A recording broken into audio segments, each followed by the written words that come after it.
Hey, praise him, hey. Woo, praise him.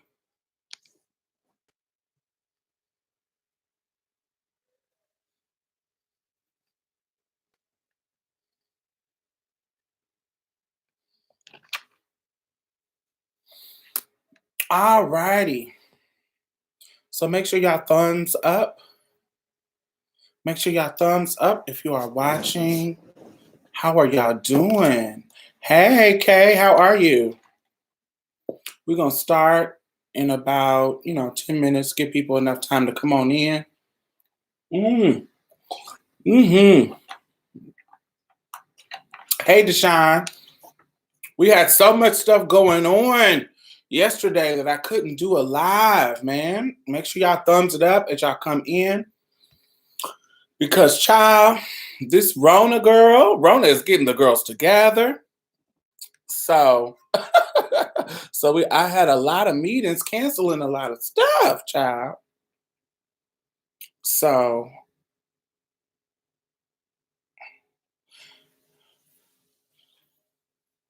hey, Cece, how are you? Giona, hey, how are you? Right, people are not coming to work, baby. It's time to enjoy this Rona vacation, baby. Hey, Guru. Hey, Coco. Child, let's get into talking about this coronavirus, baby. Yes, the cruise was amazing. I talked about it on Marsha's Plate. Um,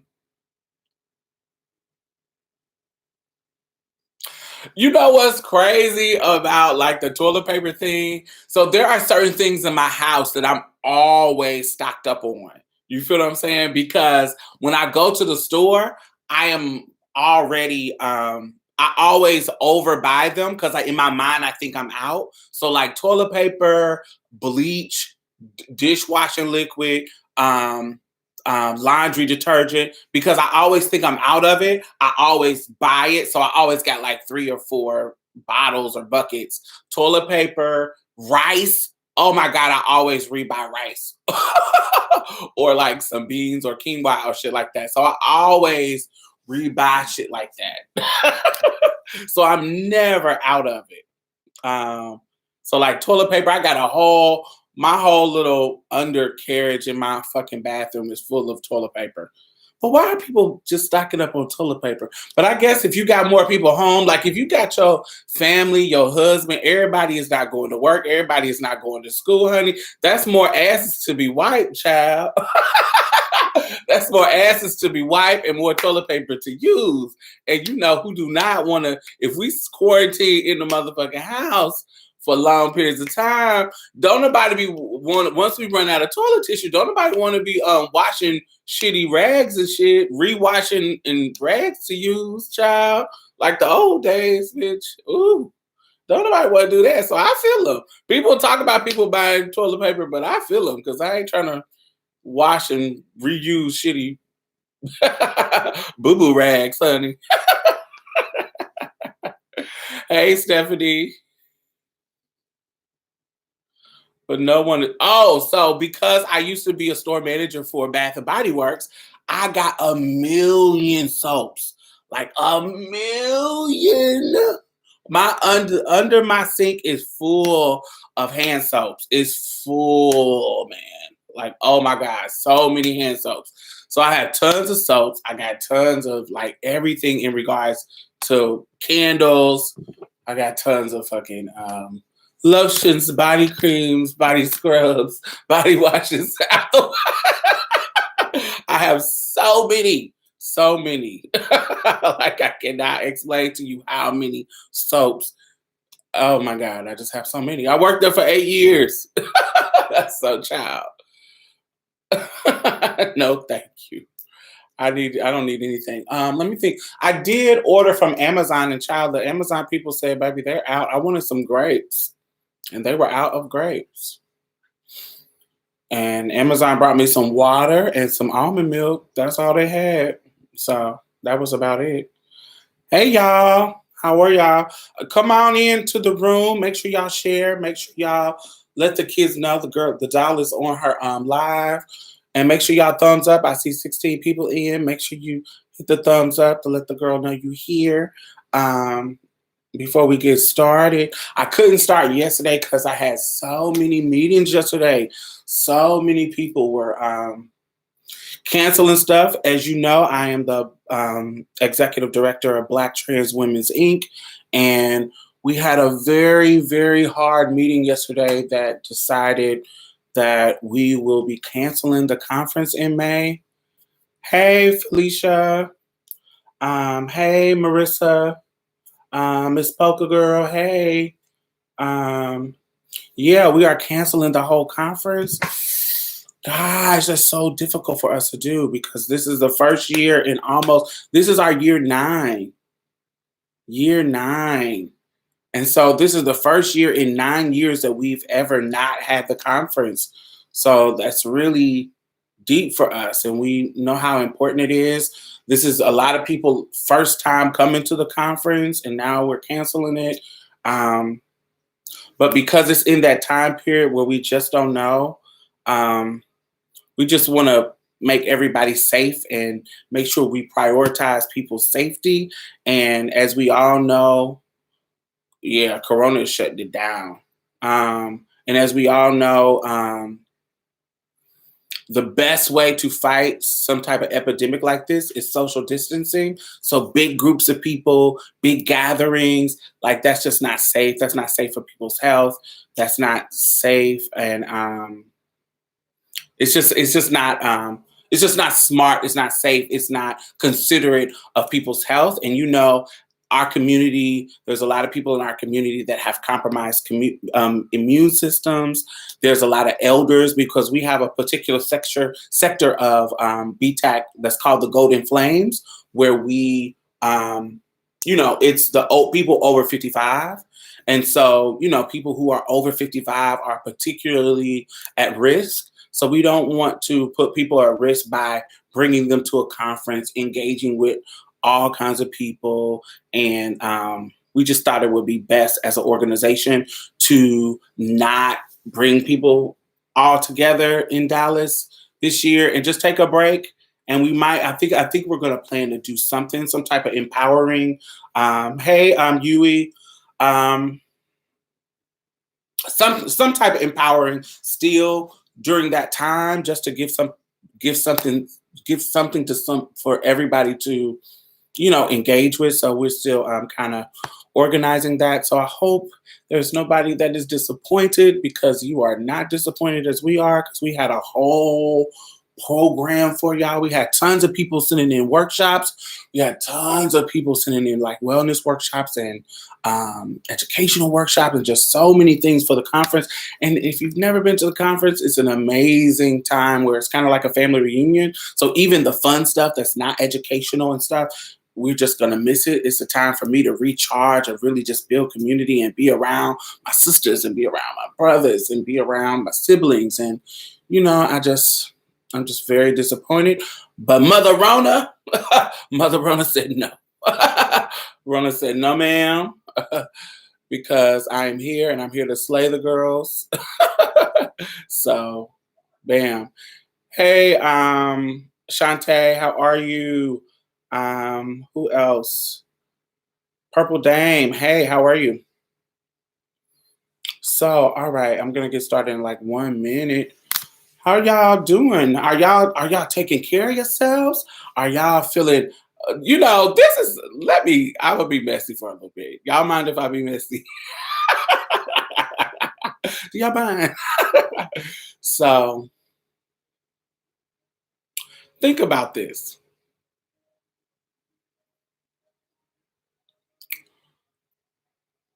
So, I don't know about y'all, but as a trans woman, how my life works, I don't know about y'all, but I already be isolated, girl. I already be social distancing. I already be kind of just in the house chilling. I'll go to events like when it's time, but like on a day-to-day basis, I don't be out and I go to clubs maybe like once every 6 months, maybe. I might go to a little event if it's something like as far as building community. I might go, but actually, my life is real isolated from motherfuckers. You feel what I'm saying? That's just keeping it real. I be child, I'll go get my groceries and come on home and be on the internet with y'all. I don't really be out here mingling with the people and doing all that shit. So why, because I don't be feeling like, getting clocked if I do get clocked.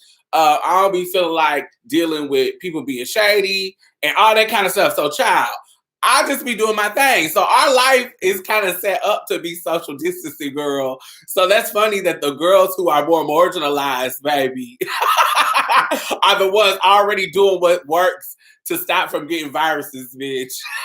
That's number one. So that's one thing. Number two is that this is a virus.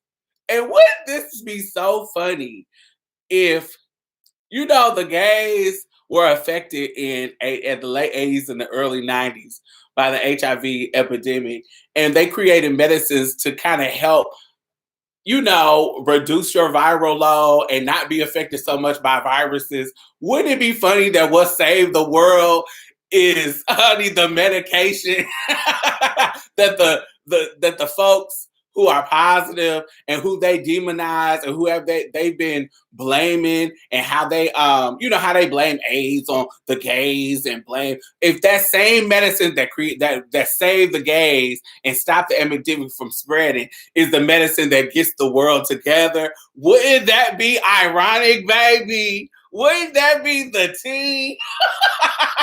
That would be the tea. Y'all shaded the girls this long, and the medicine, honey, Gilead comes in and swoops with some prep, baby. We got y'all together. Baby, that would be the gag of all gags. Y'all have been demonizing and shading the girls, and now Mother Corona come in, and all the medication that HIV positive people have been on is what's gonna save the world from getting meds, from getting extinct, baby. Oh, that was so funny. That's so ironic to me. Anyway. That was funny to me. I felt like when I thought about that, I was like, oh, wouldn't that be crazy? The girl's already, honey, unbothered by it.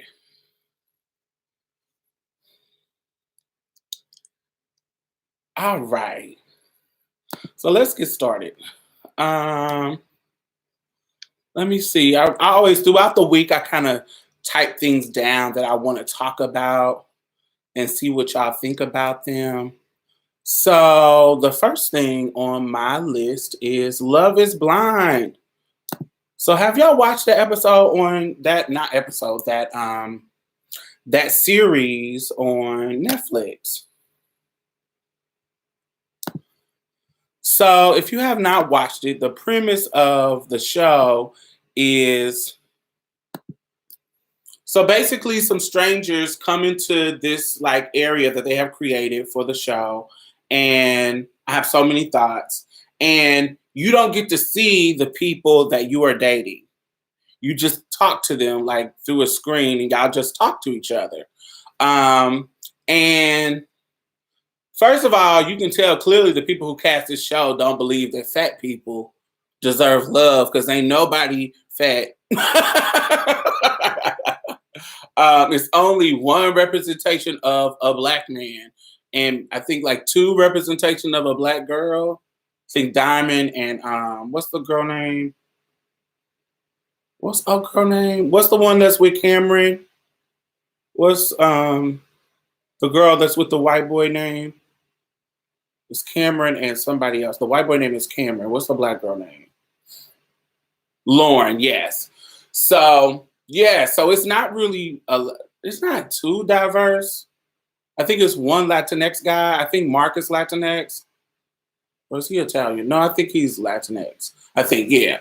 So basically they get to date. They date multiple people, and they're seeing who they connect with without seeing them.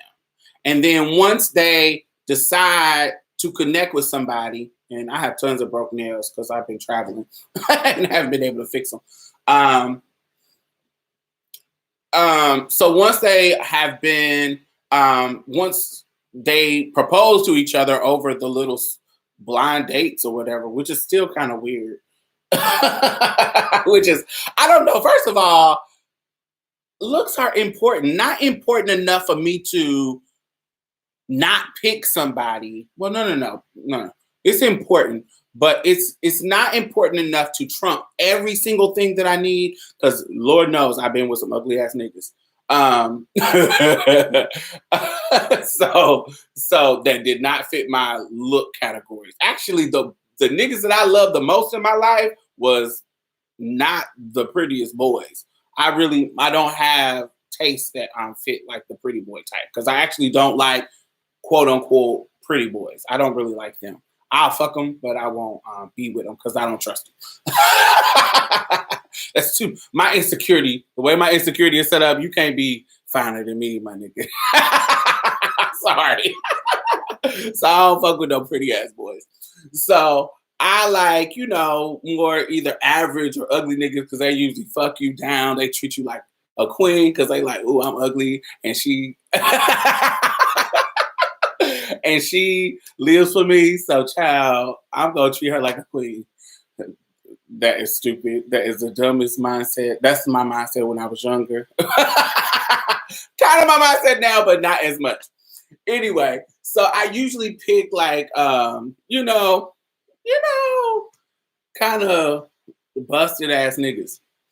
So for me, it's not, but it's important. You have to have certain things. So I like you to be within a range. So I like chocolate boys, so I'm always going to be with somebody who is darker than me. They not necessarily have to be dark skinned. I prefer them to be, but they have to be darker than me. And so it's not hard to get darker than me. And so that's usually what I go for. The further from me, the better. That's my attractive. You don't need to be skinny, but you don't need to be thick. You can't be fat either. Like I need you to be, you can be thick. I like, stout, thick. You can have a little belly, something like that. But I'm talking about Rick Ross. I can't fuck with it. It's just not I'm not turned on by it. What else? What else I need? Oh yeah, I only date black boys. So yeah, so that's my thing. I don't know.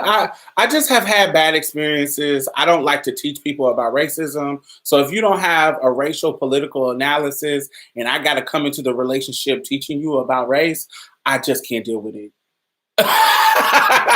I can't deal with it. It is something that I can't deal with. If I have to teach you about, color blindness and all that shit. I'm just, I don't know. I can't say that I'm not open to other people that are not black. I just need you to have, hey Pink, I just need you to have a racial political analysis enough to where I'm not teaching you about race through our relationship. I don't have time for that. I don't have time to teach your parents. I don't have the time to teach your family and to get them acclimated to you dating a black girl. Yeah, I just can't deal with that. I need you to have some type of racial analysis and experiences with black girls and black culture enough to where you're not pretending. You can't, it's just weird. I can't really explain that. It's just I'm not here to teach. I'm not here to teach at all. Hey George, how are you? The shelves in the supermarket, they are empty. How everybody hold them where they're at? Yes, there are empty and in my area too. And but I always stock up on food, and I come from a poor black family, so having deep freezers and freezing meat and freezing vegetables and freezing stuff like that come from my grandmother. That's kind of part of our nature and our culture. So I got tons of frozen. I got a whole refrigerator and a whole deep freezer full of meats and veggies. That's been all of that.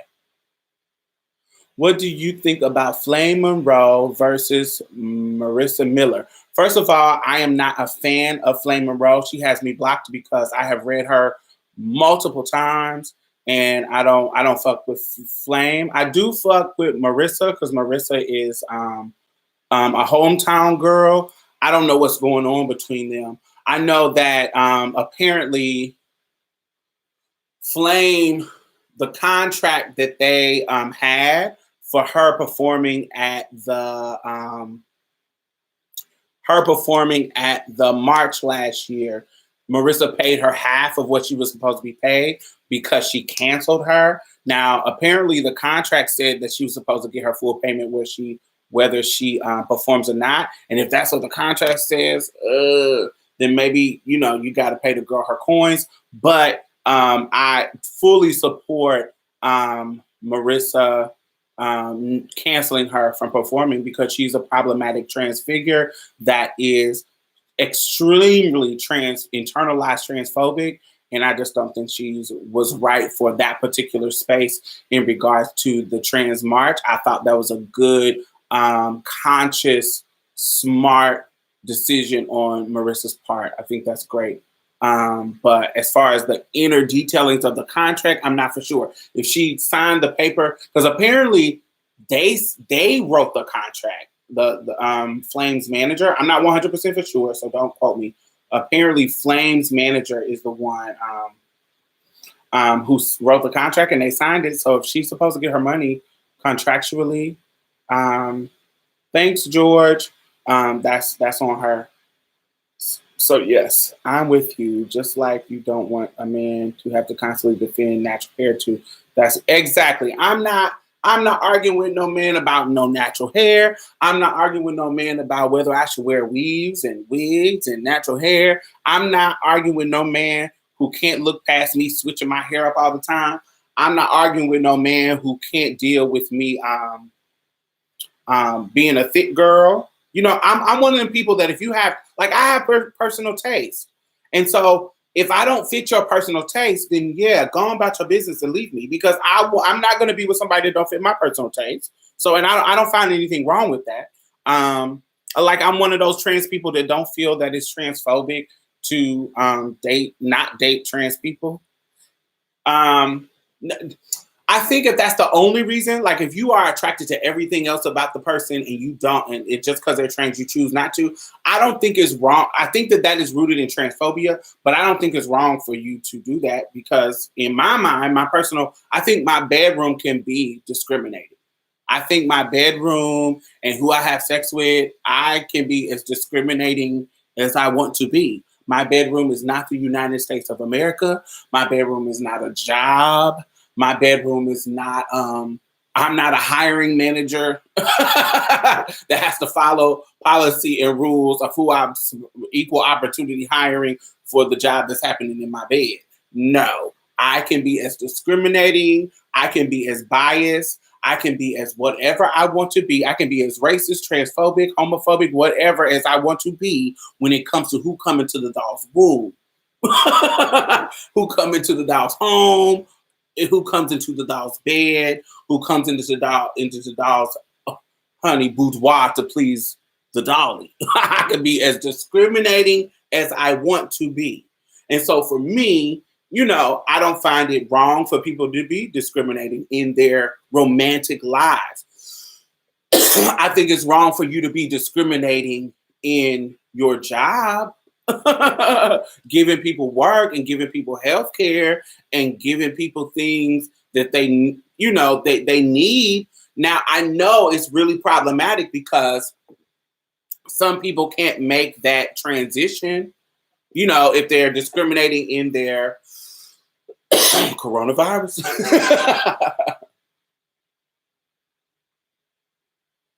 If they're discriminating in their bedrooms, it's hard for them to transfer and not be discriminating in their outside personal lives. But I think it's not that hard. I think that, just because I don't want to sleep with some, white guy, that don't mean I'm not going to hire him for the job if he qualified to do the job. So I don't know. I think for me, I think you can be as discriminating as you want to be in your bedroom.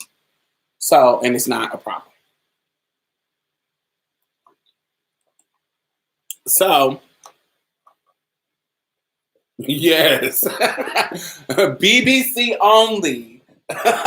You have to be BBC only to ride this ride. I'm gonna put that sign. I'm gonna put that sign up. Right. So, yes.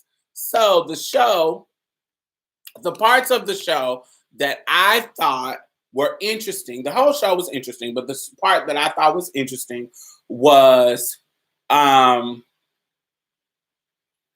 of course, the Diamond and Carlton dynamic. So, so Carlton is a bi man who,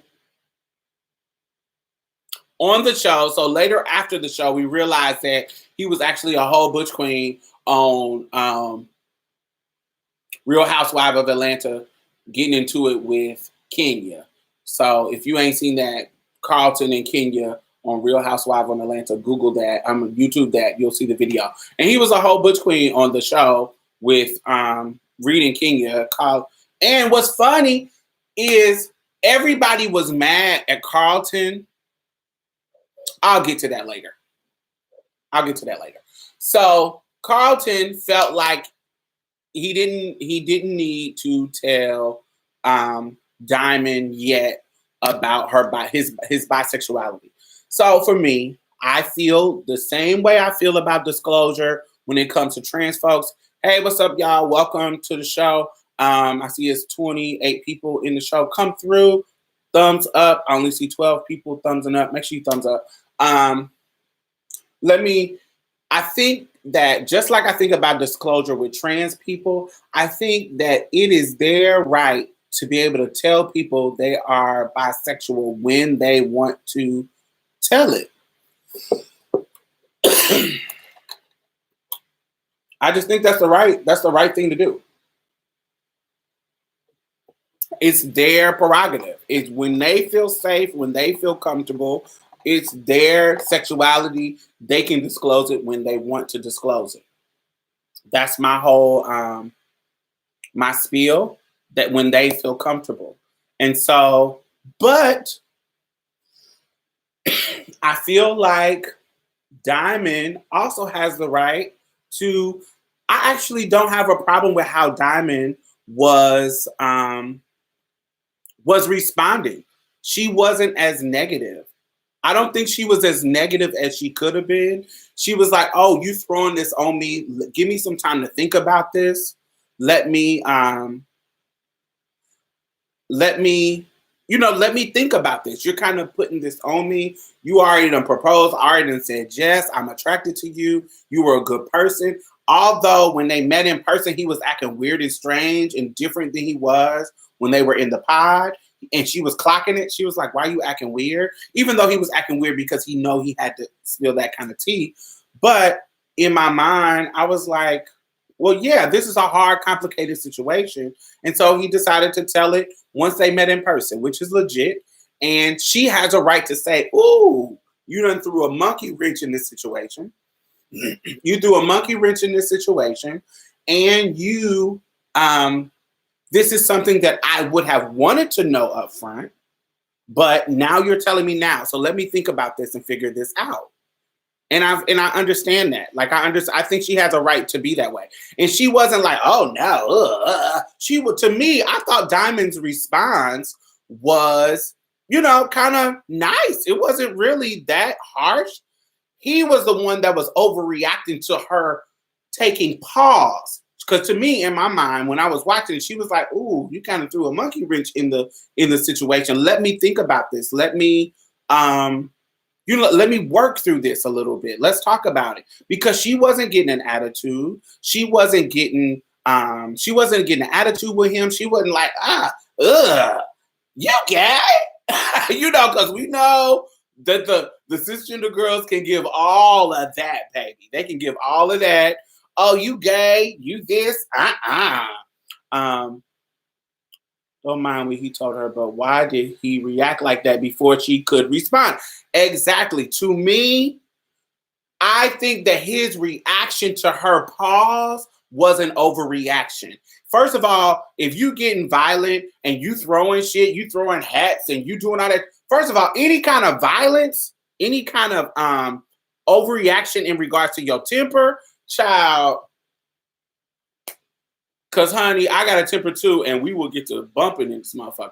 So I don't like to deal with people who can't handle their temper. He was too defensive. He was too erratic. He was just being too much. And then you immediately get to calling her bitches and get to calling her you just like these other chicks. And then he was confusing because one minute he says no chick has ever had a problem with it, and then all of a sudden he say, "Oh, you just like the rest of these chicks." I was like, what? The show is called Love is Blind on Netflix, Purple Dame. I feel a person should tell their tea when they're comfortable. Heterosexuals aren't required to tell it. However, people should be able to expect honesty in their relationship. Absolutely. I totally agree. But I don't think holding something...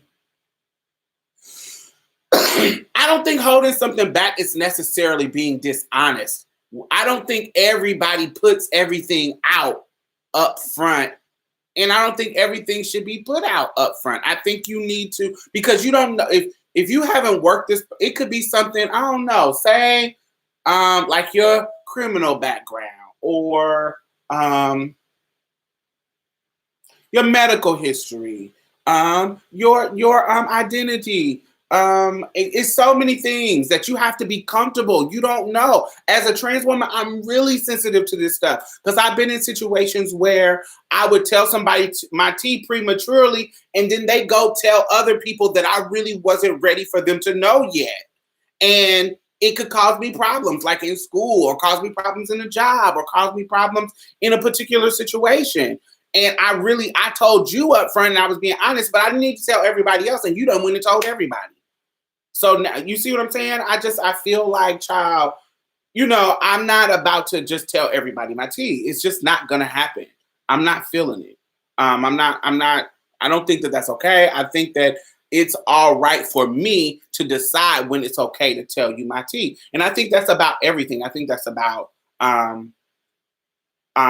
being positive. Now, prior to, so let's talk about positive.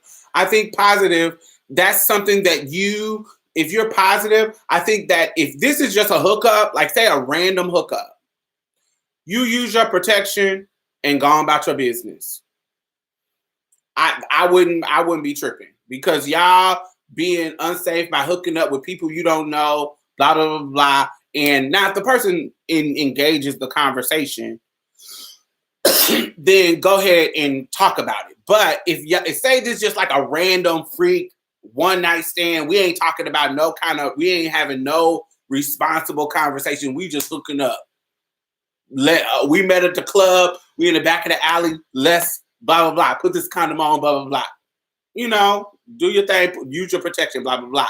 But when you started engaging in relationship and unprotected sex, I think that's when you should be talking about it.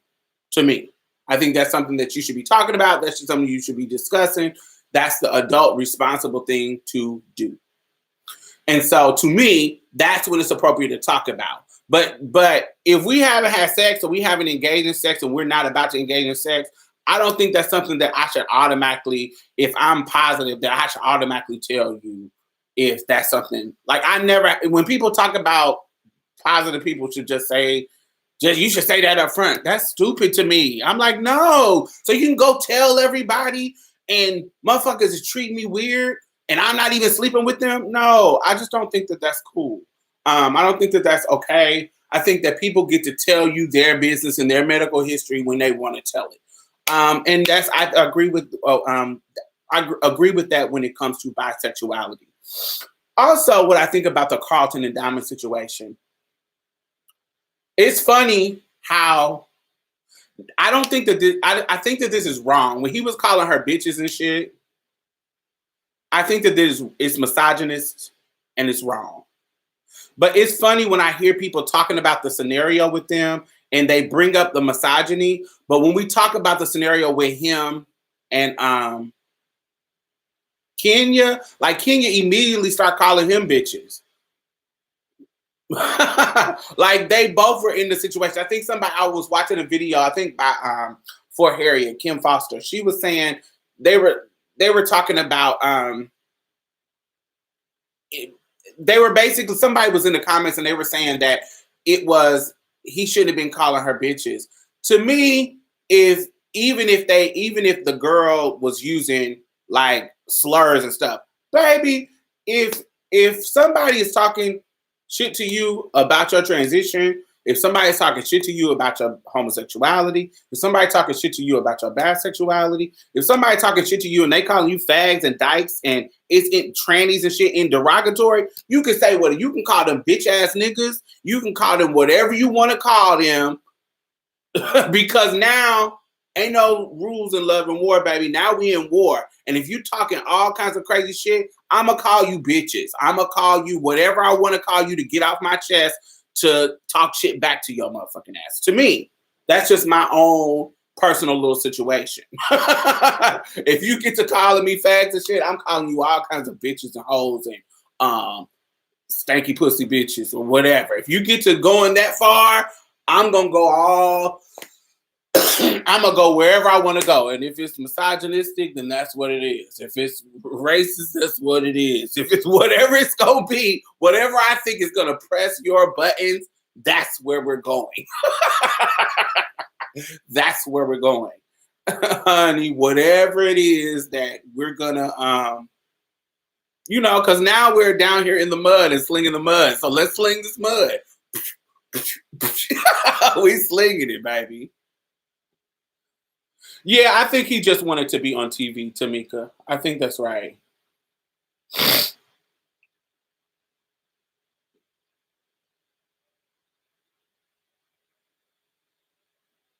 Yep, everybody isn't trustworthy. Totally true. Um, it's 2020. We're still fighting to live in truth. But he was on the whole show acting up, and now he's scared to tell a girl right. Yes, I think he does still have a complex. Miss Milborn. Is that your last name? Um, I think he does. I still think he has a complex. I think he hasn't come to grips with his bisexuality. I think that I think he has some things to work out because even his ideas around um, why he wanted to be with a girl at the time was kind of misogynistic. Them being more nurturing, all that shit is rooted in patriarchy, and it's a lie. It's a lie. It's all a lie. What Carly Red said. It's all a lie somehow. No, no, no, no, no, no, no, no, no. How do y'all define bisexuality? Like, this is also what I was curious about. So if you had the thoughts, say that you're a guy and you only had the thoughts of messing around with a guy, are you bi just for the thoughts? Or do you have to have the action? Say if you a guy and you never messed around with a dude, but you jack off to gay porn. Are you bi?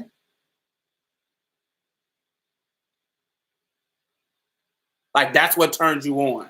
You sexually turned on by this gay sex. Are you bi? Or is it the actual action?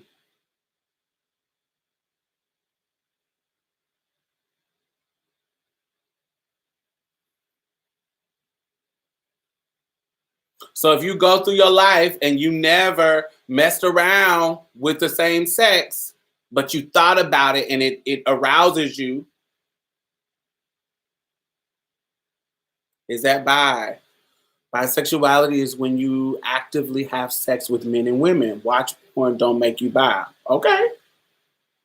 But your sexuality isn't just rooted in the action. Isn't your sexuality rooted in your mind? Because I knew when I was a boy, prior to transitioning, when I lived as a boy, that I was attracted to men, but I hadn't had sex with men.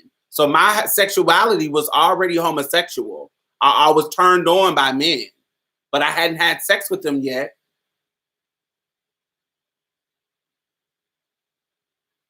So was I not gay yet just because I hadn't fucked till I was 16? Even though, you know, in younger years, I hadn't had the actual penetration sex. That's what I mean. Like it gets kind of witchy when you think about it. Like, is it the thoughts or is it the action?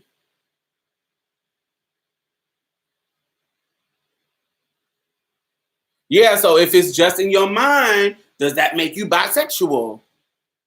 That's what I'm asking.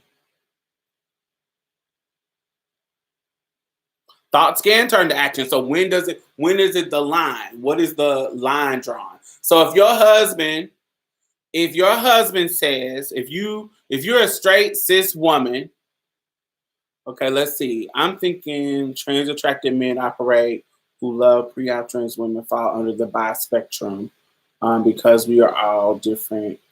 Theo, I don't know what that means. Um, To me, bisexuality is attraction to many, but not all genders. I think there's power in self identification to me. One of five experiences may not, but afterwards, I'm clocking. Most guys won't admit it. I also think if a guy has sex with one guy one time, that doesn't make him gay. That's also true, too. That's another thing. Say that a dude when he's 16 years old, he messes around with another 16-year-old boy and he nuts. It feels good, but he doesn't want to do it again.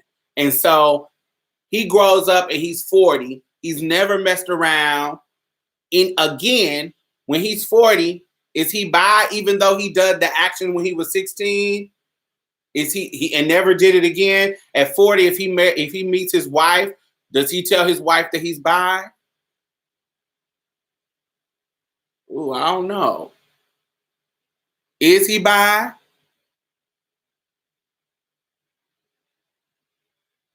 If he did it and enjoyed it, I'm not saying he didn't enjoy it. He did it. He just never did it again.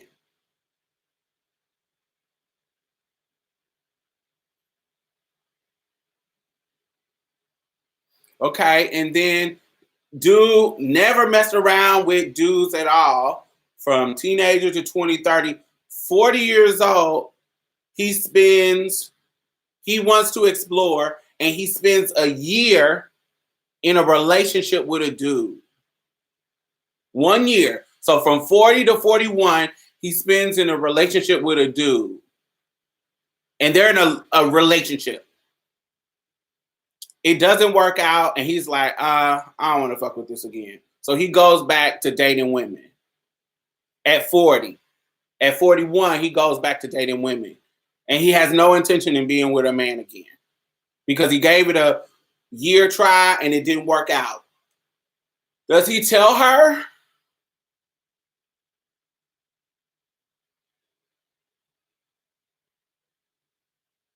Is that it gets kind of complicated when you get into these situational situations. You feel what I'm saying?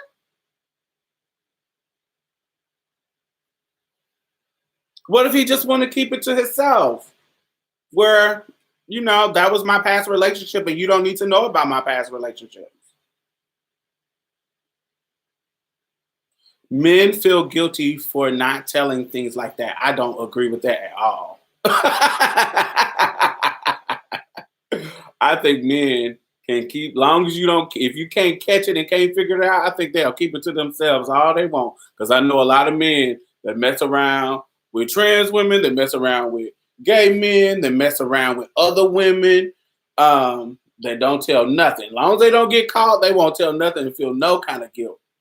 Um, he should definitely tell her.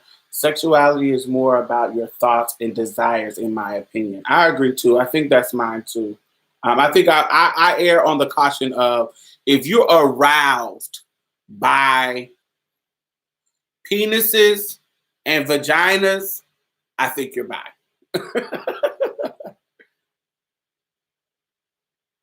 I think if you're just as aroused by thinking about what a penis would do to you, or what a vagina would do to you, or what you would do to a penis, or what you do to a vagina, I think you're bi. I think I think there's a bi level to what you do, and even the trans thing. Like, I think that there's a level of bisexuality to men, and it's not about it's to me, for me, and this is, I'm only speaking for myself, it's about their engagement with the male part. So for me, that engagement, um it complicates things.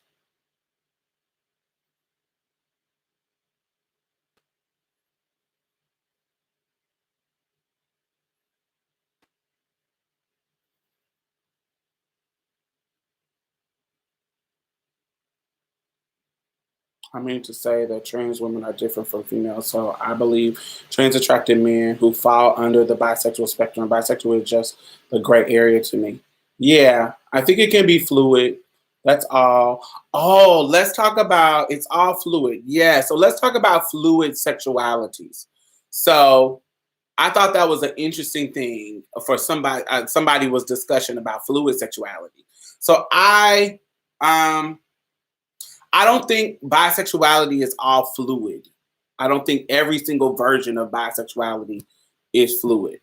I think some people are more fixed. So let's give this is just an estimation. So let's say this guy, okay, let's say, I don't know if y'all listen to podcasts, but there's a podcast that I listen to called Tea with Queen and J. In that podcast, one of the hosts is queer, is queer, and she is sexually attracted to women, but she romantically is attracted to men. So she will be in relationships with men, but she will be sexually attracted to women. You feel what I'm saying? So she doesn't want to be in relationships with women, but like a three-way or all that kind of stuff, she will live for.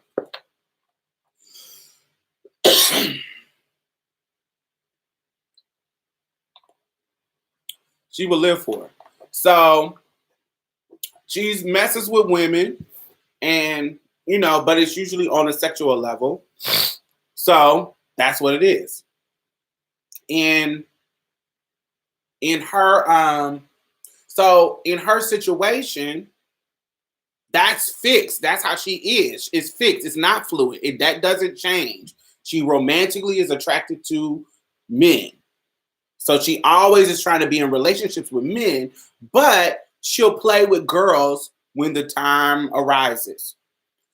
Now, there are some bisexual people that say sometimes, this is what fluid comes in. Sometimes I'm attracted to a little bit more to men. And then the fluidity comes, and sometimes I'm attracted a little bit more to women. And so, to me, it makes me feel like they're shifting, they're waxing and waning. Their attraction to men and attraction to women is kind of, sometimes it's heavier on the woman's side, sometimes it's heavier on the man's side. Those people are scary to me. For me, those are the people who I'm like, ooh, because what if we're in a relationship and your attraction to a woman is not strong this month?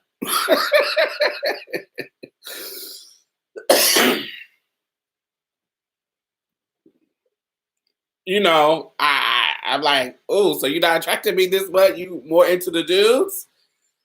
And then what if, it just for me, that fluidity, that kind of waxing and waning in relationship, in what they're attracted to, that gets me kind of wary. That gets me kind of, I'm scared of those people. I like it to be fixed. I like to know what I'm getting into.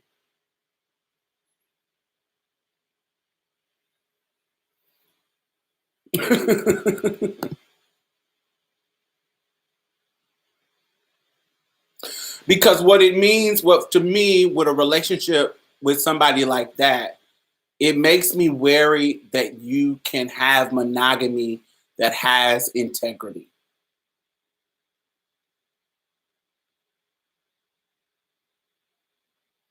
I hope you remember I'm trans. George Trusty. I. What about a person like me who have sex with a man, but only in a female roles? So, are you meaning that you're a trans guy, but you only take a bottom role? Is that what you mean?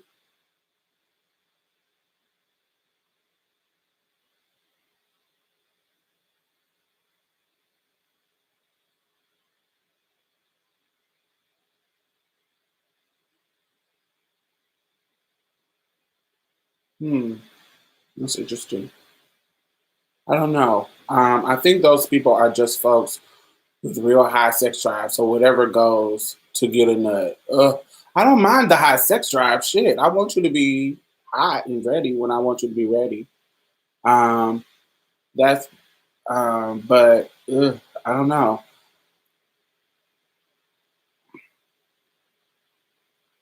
Fluidity is only open to the doors open to you, and that's what the value fluidity is from. Explain that a little bit more, Powder Pink. Fluidity is only open to the doors that are open to you. Yes, because if you ain't got a lot of options, then that flow of fluidity, honey, is stopped because everybody's like, I'm not interested. I get that part, but what do you mean by, and that is what the value of fluidity is from?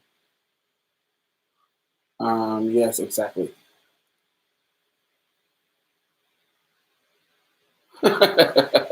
Yes, if you're participating with male anatomy, it is a form of bisexuality. I think so too. I do. If you also have male anatomy, um, but I don't think that invalidates people's identity. I'm also had more bi guys say they are not interested in dating trans women than I've had cis straight guy men say that. I can see that because I can see them being like, I like either or. I don't like that gray area, the in between stuff that can get kind of weird to them, maybe. And so they're like, I either want you to be a woman, a cis woman, or I want you to be a cis man. And that's what I want. Um, I'm M to F transgender. So let me go back to your message. So, what about a person like me who has sex with a man but only in a female role? So you're just a bottom. You still have your piece. To me, if you're pre-op, I, and this is not invalidating anything. This is me. I'm not invalidating who you are. To me, if you are pre-op, I feel like just the fact that your peen is there, just because he's fucking you in the ass, even if he doesn't engage with your penis, just because it's there is a level of taboo and arousal and a level of making it something novelty. This is just my opinion. It makes it something novelty, and this is coming from. I've been not now, but I was an escort for a long time, and and dealing with guys in the world, not just in business, but dealing with guys in the world. There are guys who will not engage with your penis at all. You feel what I'm saying? If you haven't thumbs up, make sure you thumbs up. There are some guys who will not engage with your penis at all, but just because it's there makes it more attractive and a turn on than being with a normal cisgender person. Like I've heard that so many times. Just because the piece is there, just because they know it's there. Because to me, what's the point? Like if this it gets I'm getting it's getting uncomfortable to say this, but we're working it out. We're having a conversation. We're working it out. We're working it out. But if you don't like the penis there, what's the point in, you can go fuck a cisgender girl in the ass. There's cisgender girls into anal. Why are you with a trans woman and not engaging with her penis when you can go fuck a cisgender girl in the ass? Because you know that the piece is there, even though you're not engaging with it at all. You're not touching it. You're not sucking it. You're not. With me, you are. But if you're with a girl like yourself who they don't engage with your penis at all, what's the point? What's the point in dealing with somebody like you when they can mess with a cisgender girl? They can do anal with a cisgender girl. I just feel like they're playing the role with you. I feel like they're playing that straight role because you're playing that straight cisgender girl role, but they know that penis is there. They know it's there, and that's attractive, and it turns them on that it's there. The novelty of knowing that they can reach around and touch it, the novelty of flipping you over and it's sitting right there while they fucking you on your back, and it's sitting right there. The look of that, the visual of it, that taboo of it, that turns them on, I think.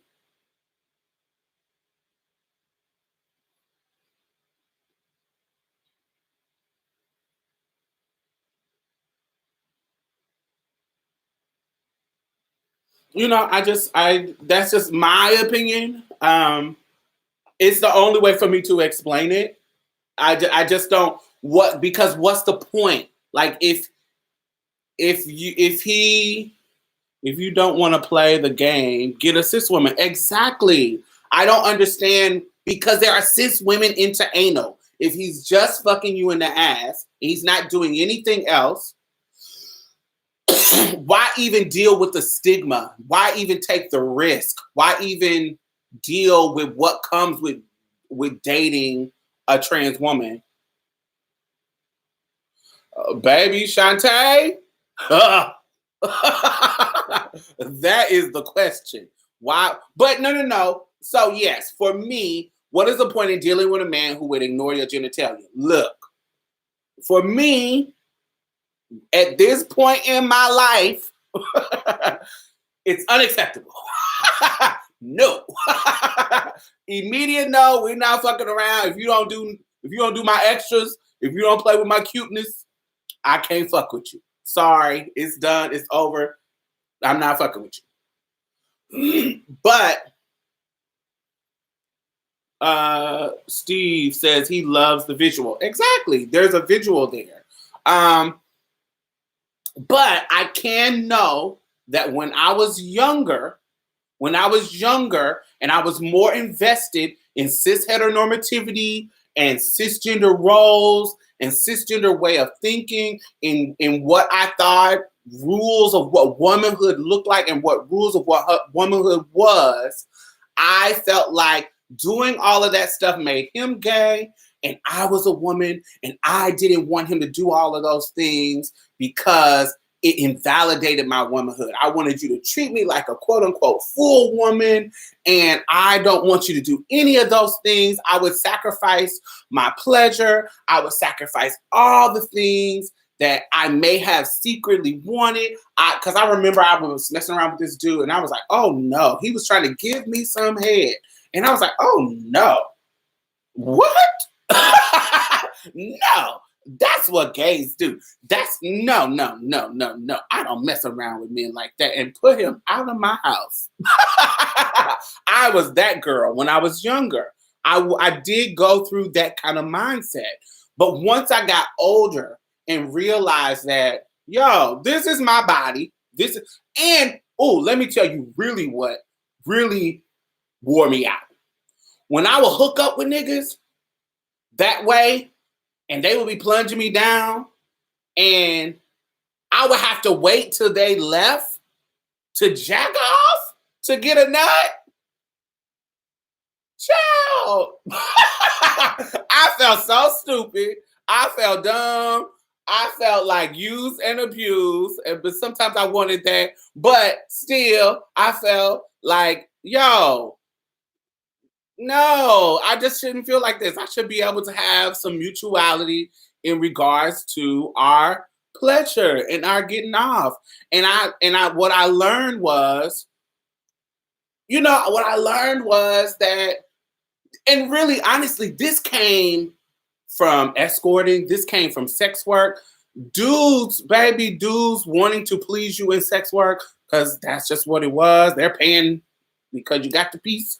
And so they're using it and learning how to enjoy the pleasure of my whole body and enjoy the pleasure outside of the rules of what a woman and a man is. Da, da, da, da. It got me to the point where, child, baby, if you're not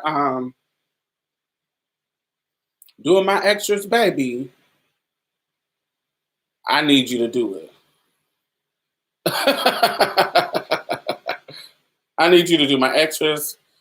Ain't no, after 20, maybe like 23, I was in a relationship from like 22 to 24. Once I got in a relationship with him, child, once he got me accustomed to him pleasing me, child, I told myself I would never be with no man unless they were, it was business.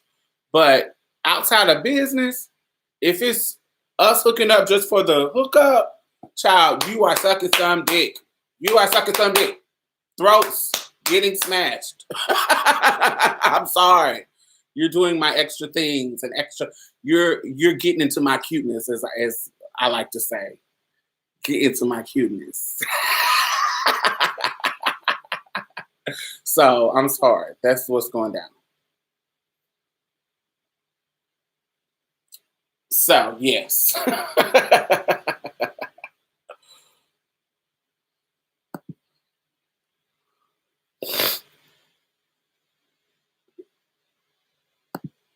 And I think if we want to keep it real, I know a lot of the non-binary. I know a lot of trans folks now have an issue with the non-binary folks. But honestly, I feel that the um, non-binary, non-binary folks, they are creating the solution for this bullshit that we're navigating shit, because it's all the stuff we're talking about just now is on the binary, because we feel like binary people should do this, men should do this, women should do this. Everything is navigating the binary of what a man should do and what a woman should do. But what non-binary folks is doing is saying, shit, that shit does not work. However you want to look, however you want to feel, however you want to play, however you want to sex, it is free to be fluid and do whatever you want. Bisexual people is working that out. And non-binary folks are really having us question those roles that we had, those roles and how they work and how they serve us to in our pleasure, how they serve us in our freedom to be able to explore how we want to look, how we want to have sex, how we feel about ourselves. I think it gives us, they are giving us space to question those things, and they're giving us freedom to be free and share, multiple ways of being.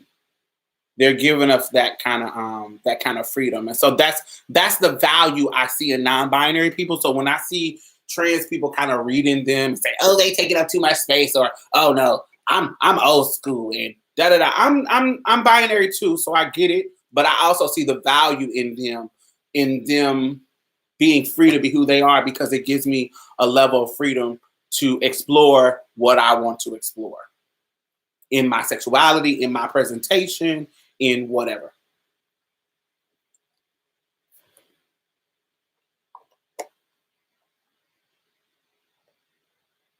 Well, having to finish the job yourself is about as cis female as you get.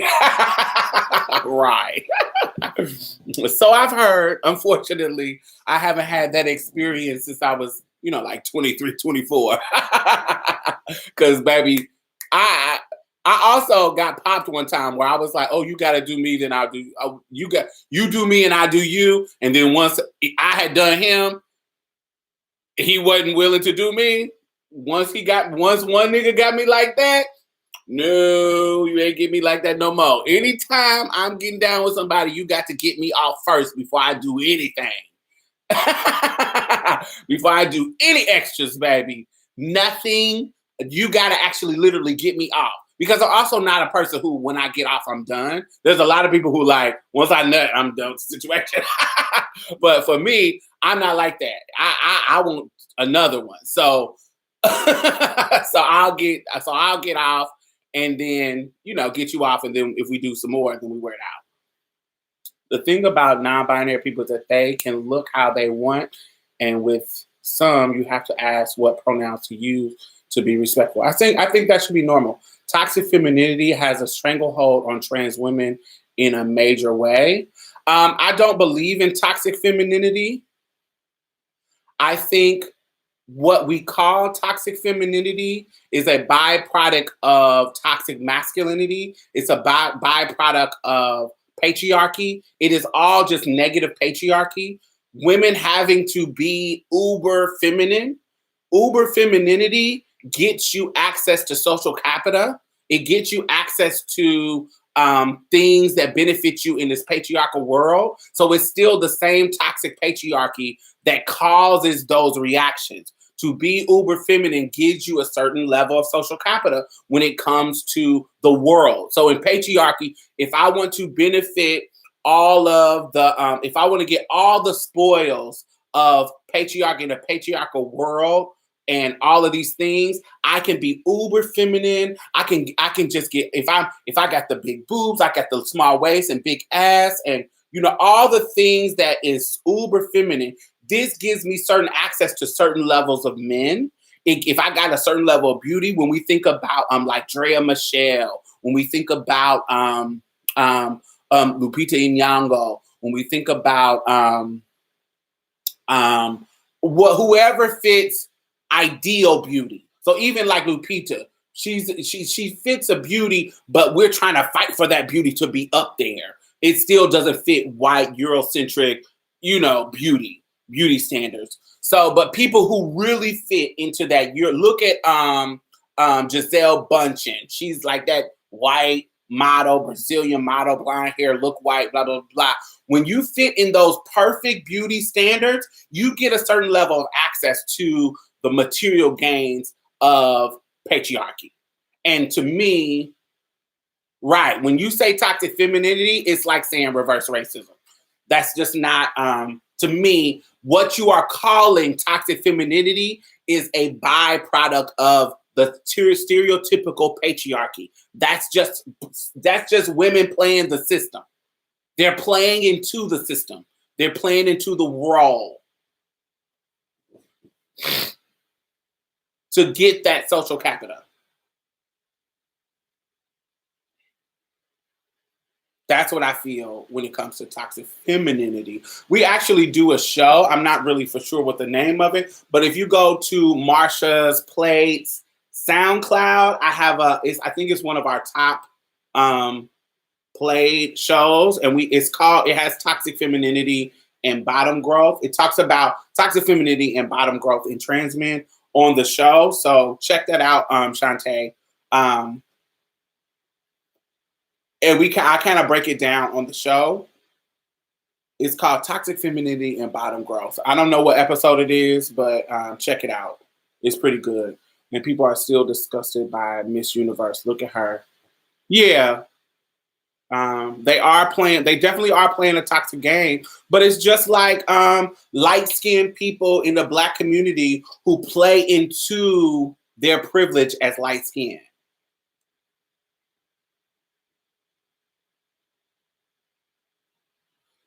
This is not important, but are you wearing pants? Or this is a whole dress, baby. This makes me feel, this is my Mexican, baby. I feel like a senorita, baby. This is my favorite, like a Mexican abuela. Yes, honey.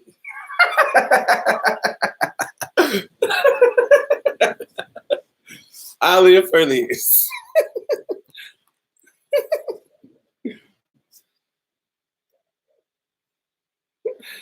Yes, honey. Bitty bitty bamba. Hey, right. I'm serving you all that. Oh. Playing the role, aka forced into the role for survival, yes. And so that is legit real. Like they're playing the role, like it seems like it's voluntary, but because this is how the system is set up, this is just they're just surviving and doing their thing. Think about the women who are born into like cis het white families. Cis, and they are just, and you know, they gotta be bred and be born and go and marry wealth. They not even marrying for love. They gotta go and be uber feminine and be uber Southern Belle to be, you know, like a Megan McCain. Not trying to make you feel sorry for her because she's stupid. But think about a mother to be a perfect daughter. That you would think that that's toxic femininity, but that's actually just patriarchy making them fall in line. That's just what it is. And you know, and it plays out in different cultures in different ways. When we talk about Black church, when you're that uber feminine girl who always wear her girdles, who always wear her slips, who always dress appropriate, titty, chest not too low, you always got your things tight and right, all that kind of stuff, just so you can get a man in the church so he can think you're this perfect church saved and sanctified woman. You are playing into toxic masculine rules. Do you feel what I'm saying? And so you're just trying to survive. You're just playing into it. You are, you know, this is what works. This is what's going to get you access, and so you do it. And look at Hyman Gay. And look at trans women. Trans women, they go out here and get all the surgeries. They try to be this uber. You are dressed for comfort. Yes, honey. That's trying to blend into cis heteronormativity just to a T. So much so that they are going to black market. They're going to, and they're getting disfigured just to get this kind of access. They are us playing this feminine role, you know, is also playing into the patriarchal rule. This is just how society is set up. And so being conscious of it, you know, that's not what I was referring to in terms of toxic femininity, but it's a good discussion nonetheless. What were you referring to? Let's discuss it. Why act like you don't and aren't waiting for the Love Below series?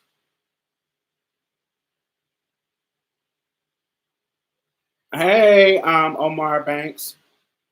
Omar, I think, is that Omari or Amari? I think it's all connected, Shantae. I think it's all connected. I think it's all connected in how we navigate the world. Like it's all connected.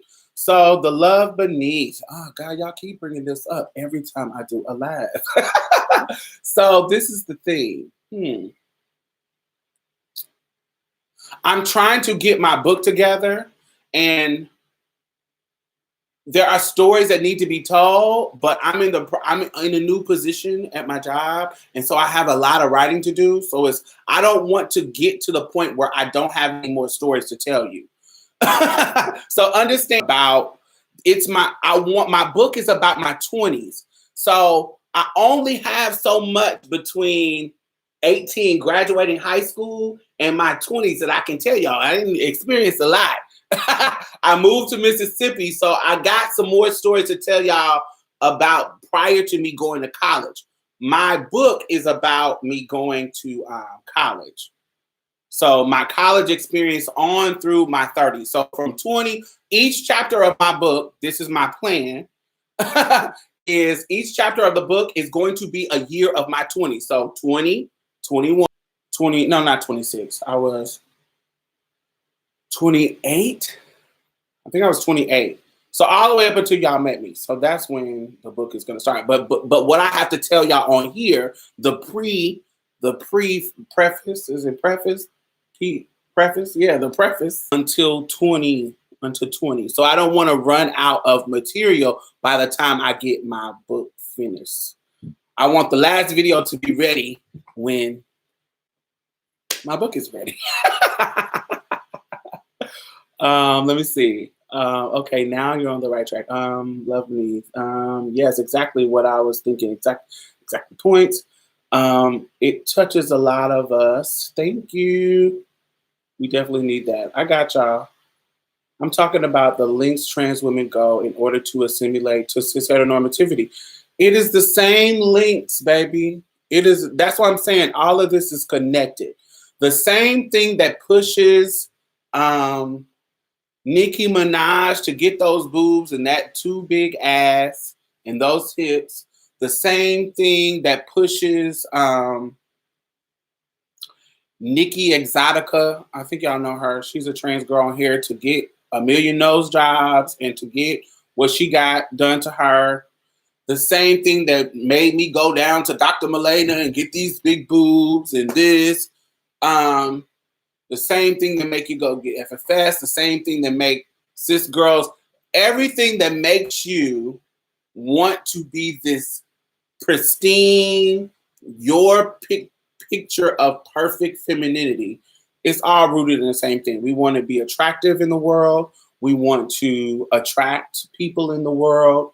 We may not want to attract the same things, but we're doing these things because we want validation. We want to feel beautiful. We want to fit a norm. And that norm varies based on what's in my mind, based on what's in your mind. What that norm for you may be different from me. You know, it's everybody is different.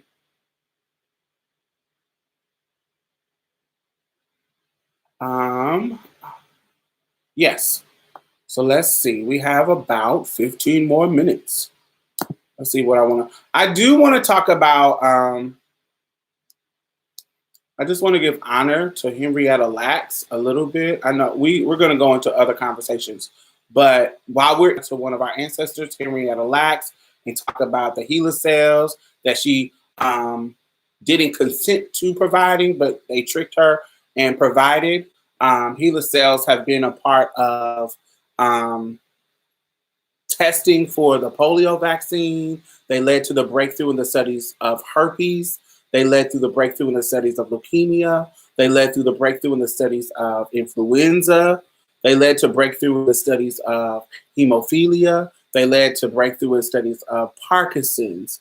They led to different studies, like breakthroughs in studies in different types of genetic diagnosis.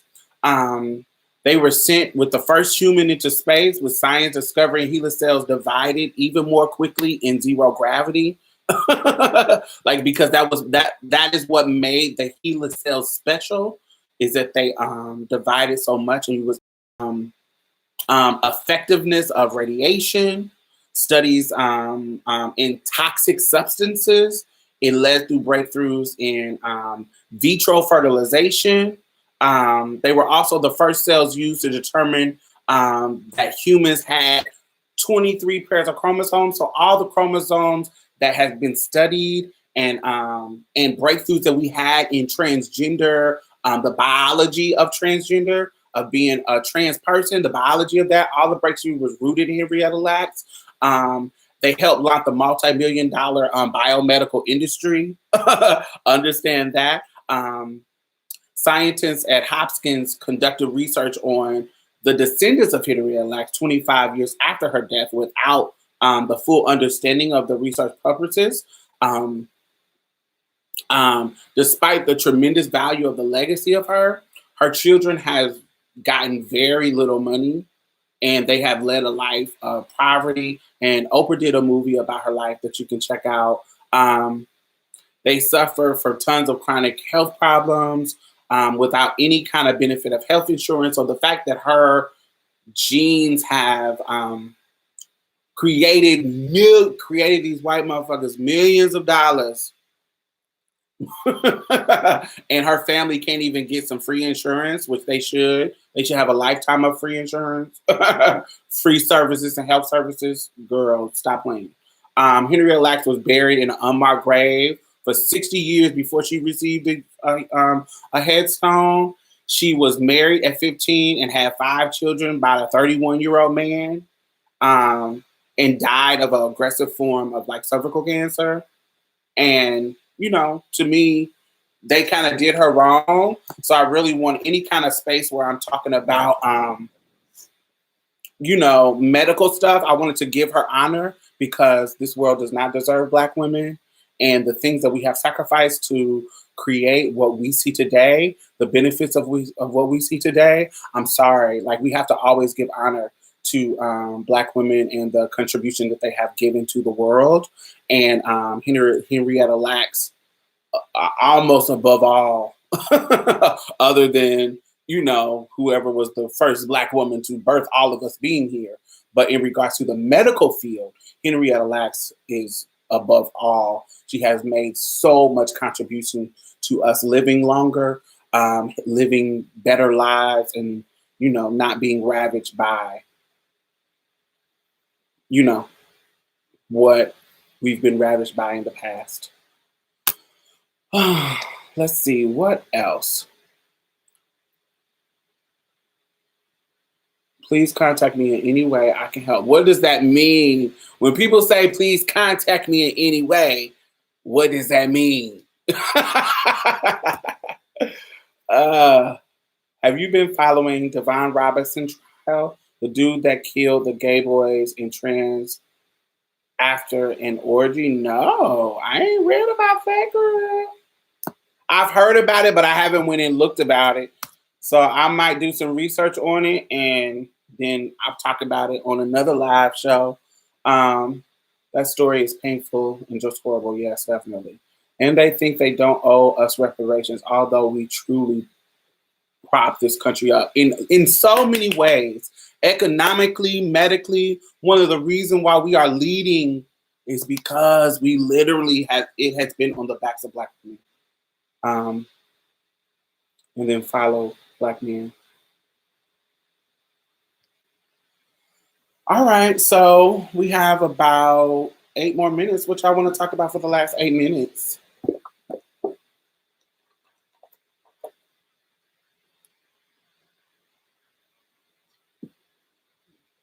I really like this water. Not more than Fiji, but I like this one too. I've been watching you since you first started. I love your channel, especially your story time. Oh, I had a whole story for y'all that I done forgot. Y'all done got me caught up in bisexuality and Trinity Cox and all kind of shit. Y'all just distracted me, honey. I had a story for y'all. Let me get to the tea. I had a whole story I wanted to tell y'all. Let me get to it. So, let's get the story. Ooh, can I tell the story in 6 minutes? Okay. So, God, I wish I had started this earlier. Anyway, so y'all remember the story that I told y'all about Eric. Eric, not Eric from my high school years, but Eric Nalechi, the guy that me and Ty had to jump because he choked me up and was because he was mad because I made him suck my dick. Not made him suck it, but I told him I would go hook up with him if he didn't suck it, and he sucked it, and then he got mad after he sucked it. Do y'all remember that? So yes, so that story, when we got him together and we busted up his car and he snitched and he told the officers that we busted up his car, I got my first criminal charge because of that. So I went to jail. Well, I didn't go to jail. I went down and got fingerprinted or whatever. I didn't go to jail. The guy, because I could prove that he lied and said he didn't know my teeth. y'all got to go to that story. So it's called In Memory of Eric Nalechi. That's on YouTube. Y'all can check it out. It's one of my old classics. Check it out. So anyway, that story, if you know the history of that story, that got me in trouble and I got on probation. I didn't go to jail. I got on probation. My first charge I've ever had. But I got on probation in Texas. On your first charge, if you do a year of probation and pay your fees, they take it off your record. So that's why I still don't have a record. But it's totally expunged or whatever. Deferred adjudication. That's what it's called. But anyway, so every month I would have to go to my probation officer and they would have to drug test me. They would have to do all of this. I had to pay my fines. I have to go talk to him and tell him about my work and tell him, bullshit. Probation officer, do I have enough time to tell this story? I think it's going to cut off, y'all. Waiting for my probation officer to call me and tell me to come into his office or whatever. You know how, y'all probably never been in trouble if y'all have. Sitting in that lobby with everybody. That's how the probation officer is too. And so probation officer is too. So we're waiting. While we're waiting, it is this dude named Mark. He is a caramel skin, body, tattoo, pretty ass. At this time, he is so fine. So fine. I'm usually not aggressive. When it comes to men, I'm usually not aggressive. But I'm not usually aggressive at all. So, but he is so fine that this is what I do. I say, hey, baby, let me use your phone so I can make a phone call.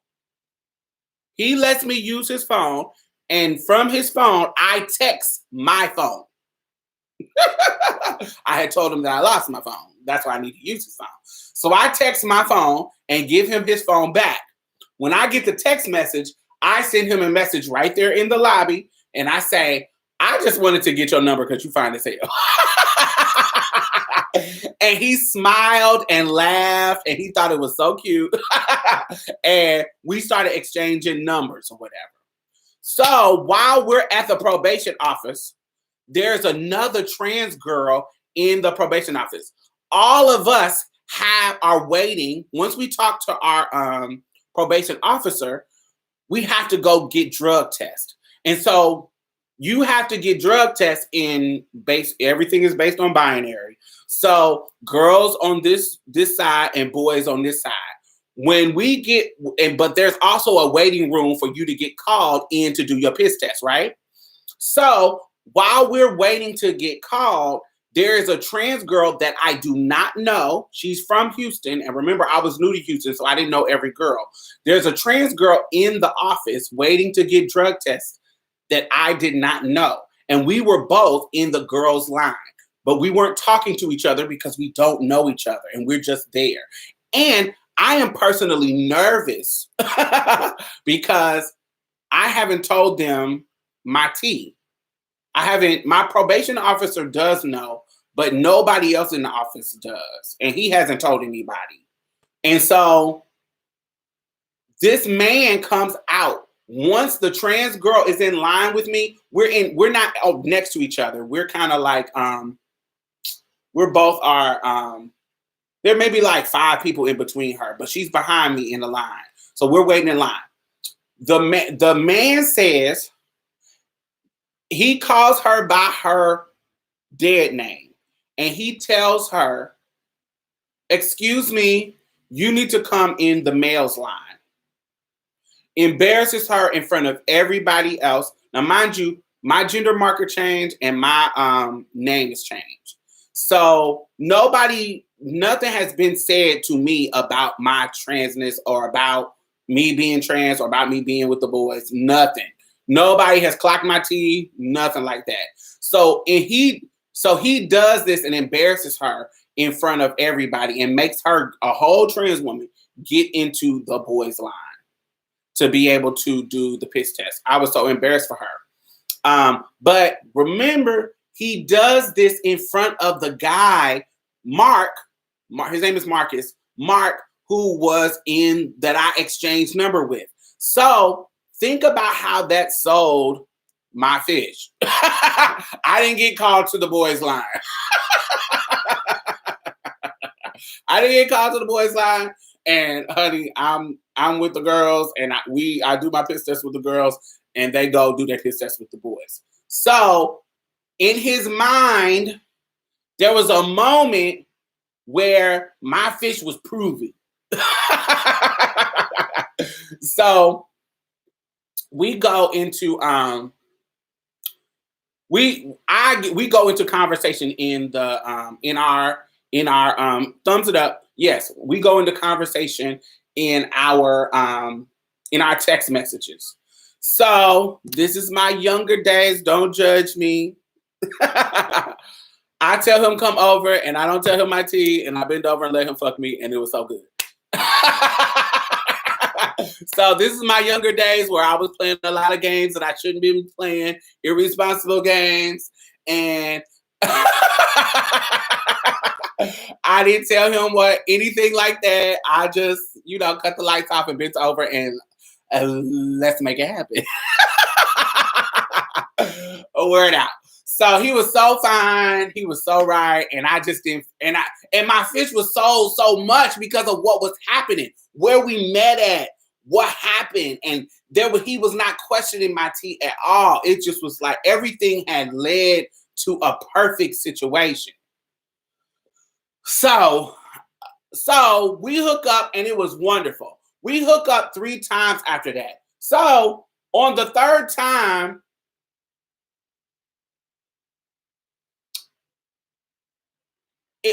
once I hook up with you 2-3 times, bitch, I'm trying to get my extras. So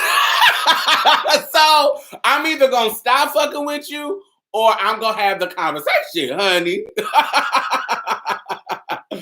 Honey, that's just the nature of the beast, and we need to have the conversation, and we need to what's up. This is what it is. And because at that point I done had it, and we not going into no relationship without you knowing my full business. So what's the point after 3 times? It's like, come on, I'm moving on to something else. I got you on my record. So either I'm going to have the conversation with you, or I'm going to stop fucking with you. I was on Urban Chat.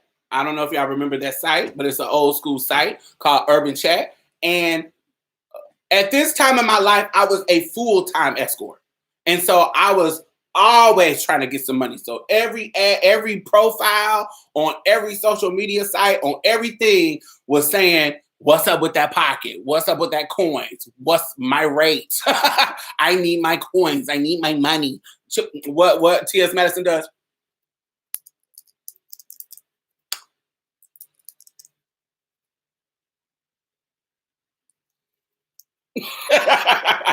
So I'm always looking for my coin. So this dude says,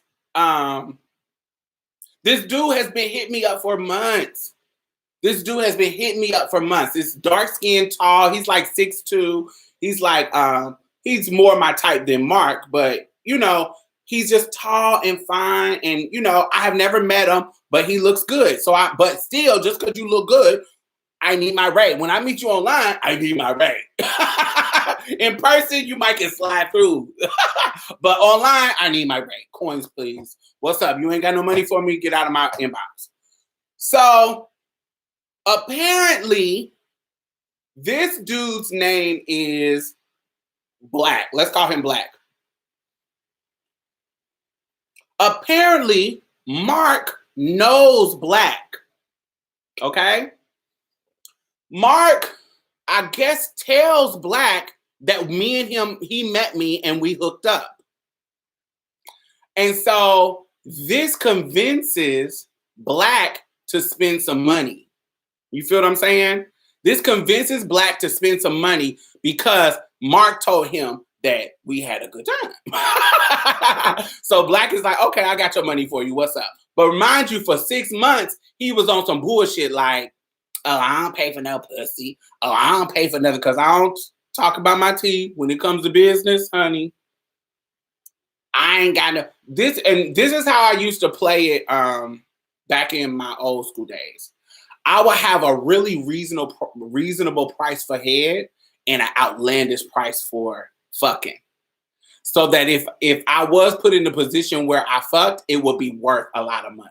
You feel what I'm saying? So like, say I charge $100 for head, but I'm charging $300 to fuck. Something that regular ass niggas ain't gonna be paying. But if they got it and they willing to pay it, then I'm gonna try to pussy something ass.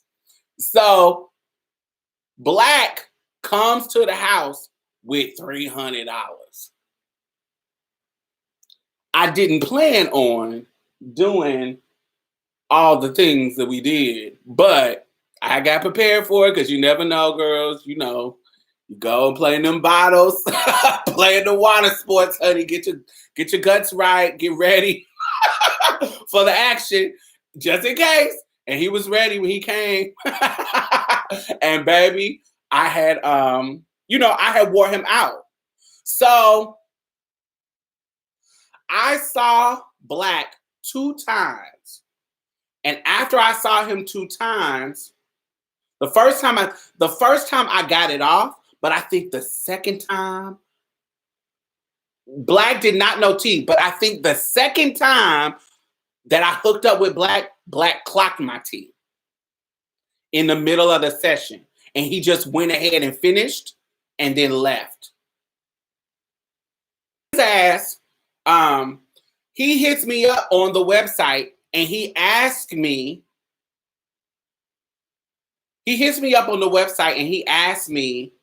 what my T. He asked me my T on the website.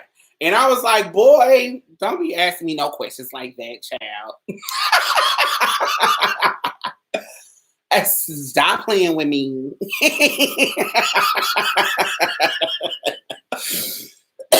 And so I never give him a definitive yes. You feel what I'm saying? I never give him a definite yes. So this was back in 2008, 2009. But I think he told Mark my T, and Mark messaged me and asked me my T. And I just started bullshitting. I was like, boy, you done fucked me. How you gonna let him tell you this stuff? You know. You know what I am. He just hating because I charged him, and he's just hating because I messed around with you for free. But I had told Black that I charged Mark just so he wouldn't feel some kind of way. So they was talking.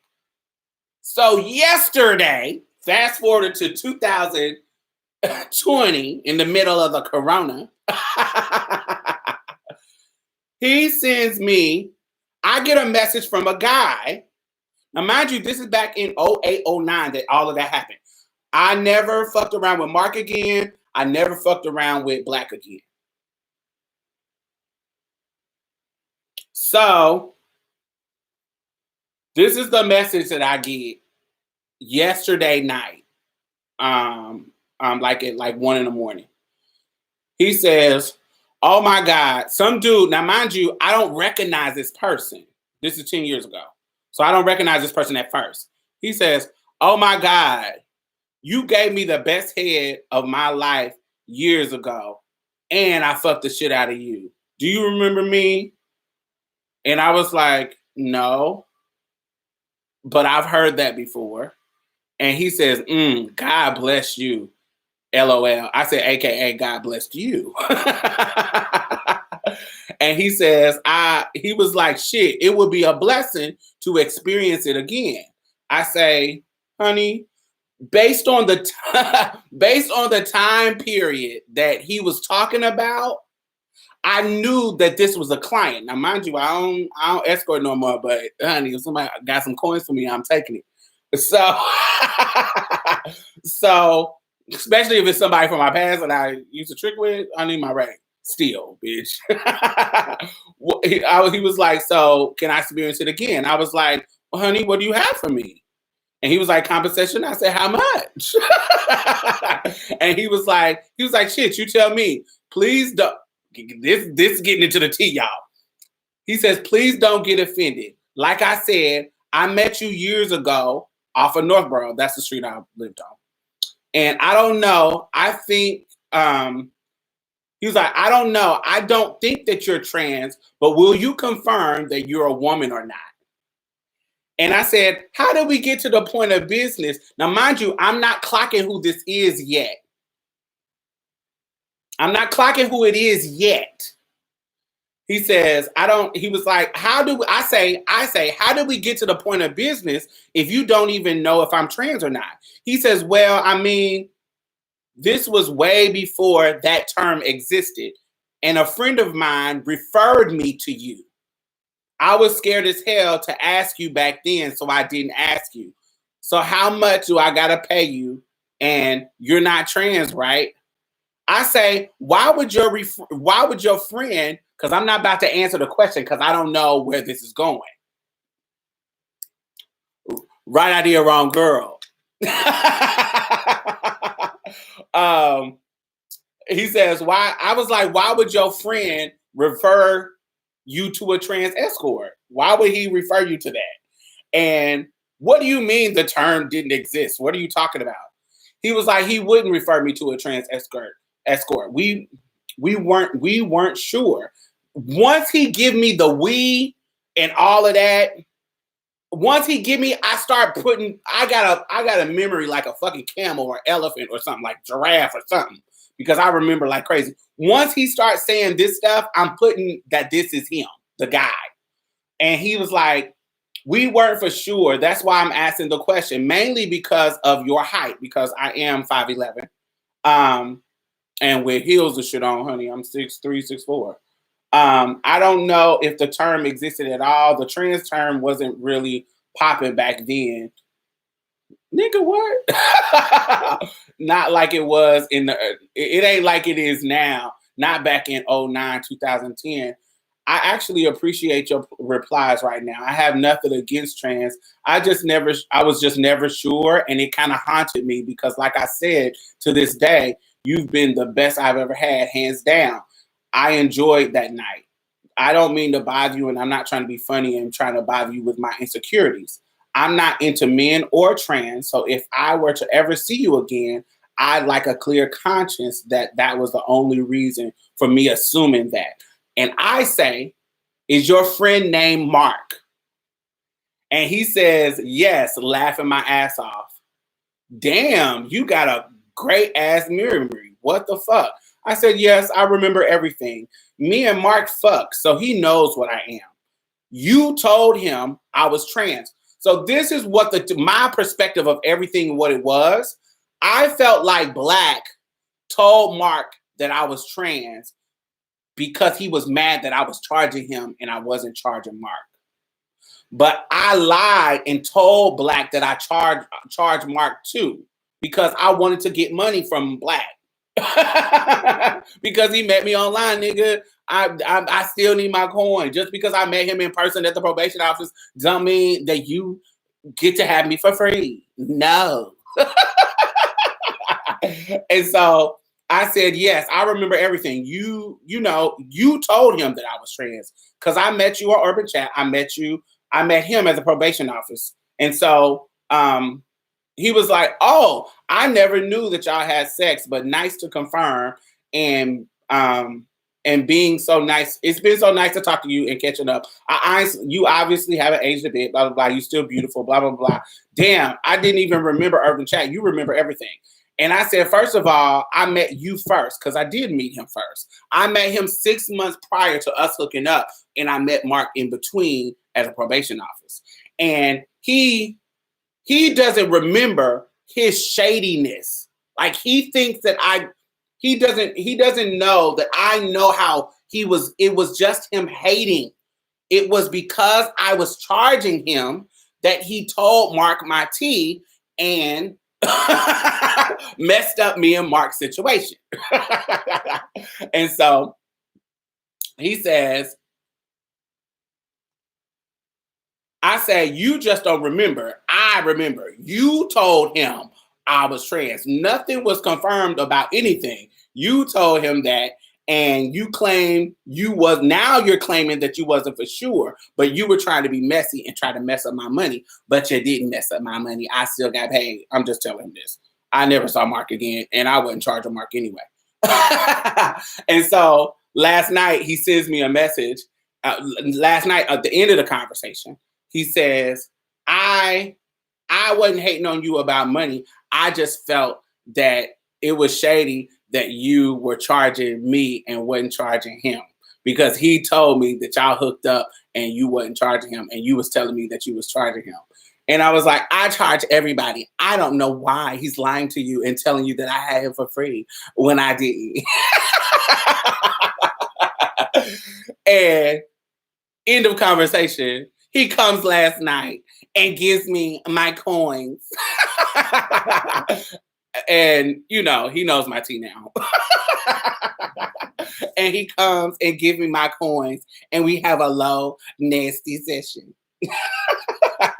And I wanted to tell y'all that story because it was funny as hell that I ran into him 10 years later. And he's like 30 now.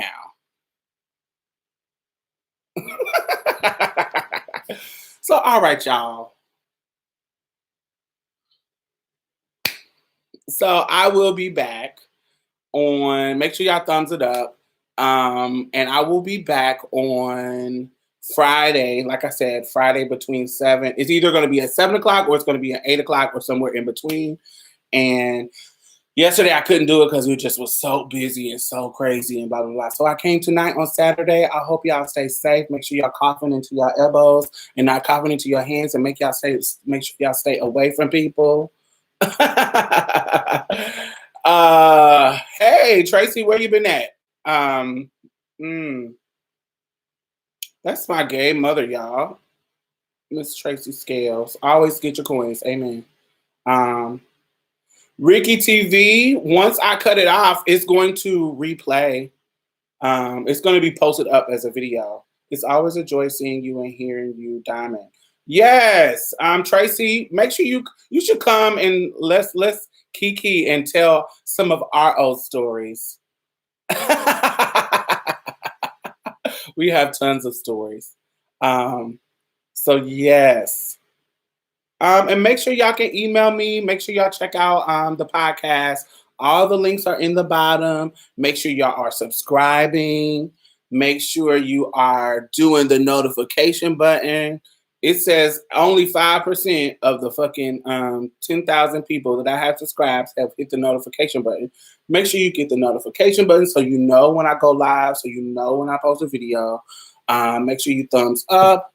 I'm going to try to do some type of story if I think about it, and it's relevant to the times when I do a live. Not all the time, but whenever I think of it. I'm always late to this. Hey, Tia. How are you? You know where the bodies are buried. Yes, ma'am. Yeah, so make sure y'all come back, and if you want to email me and you want me to talk about something, or you want me to give you details about something that I've talked about, make sure you email me. Make sure that you check out all my links. Follow me on Twitter, which is Diamond Styles. Follow me on Instagram. Follow me on Facebook. I'm trying to do my Facebook. I got to get my Facebook to 1,000. I think I'm at 976. So because I want to do live simultaneously on Facebook and on YouTube at the same time, but I haven't got to 1,000 on Facebook. So if you are on Facebook, go like my Facebook page, Diamond Styles, and I think that's about it. What else? That's it. So y'all have a good night, and y'all stay safe. Make sure y'all are washing y'all hands. And if you missed this, it's going to play again. It's going to be posted as a regular video. So, yes, y'all. See y'all next week. Bye-bye. Hey, Diamond.